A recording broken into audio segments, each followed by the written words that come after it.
ஒரு ஊரில் ஆற்று வெள்ளம் பெருக்கெடுத்து ஓடியது. அதில் ஒரு தேள் அந்த வெள்ளத்தில் மாட்டிக்கொண்டது. கரையோரம் நின்றிருந்த தவளை பார்த்து, என்னை காப்பாற்றுங்கள் என்று கூறியது. அதற்கு தவளை, முடியாது, நீ என்னை கொன்று விடுவாய், அதனால் நான் காப்பாற்ற மாட்டேன் என்று கூறி மறுத்தது. அதற்கு அந்த தேள், நான் கட்டாயம் உன்னை ஒன்றும் செய்ய மாட்டேன், தயவுசெய்து என்னை காப்பாற்று என்று உறுதியளித்தது.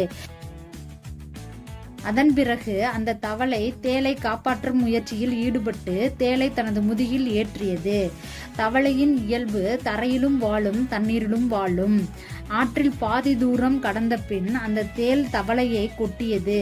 தவளை திரும்பி பார்த்து தேளிடம், எதற்கு என்னை கொட்டினாய் என்று கேட்டது. அதற்கு அந்த தேள், நான் வேண்டும் என்று உன்னை கொட்டவில்லை, தெரியாமல் பட்டுவிட்டது, கொட்டுவது என்பது என்னுடைய இயல்பு என்று பதிலளித்தது.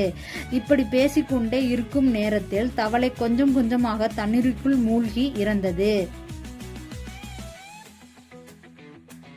இக்கதையின் மூலம் நாம் தெரிந்து கொள்வது, நாம் யாரையும் கண்மூடித்தனமாக நம்பாமல் நல்லது எது கெட்டது எது என்று ஆராய்ந்து செயல்பட வேண்டும்.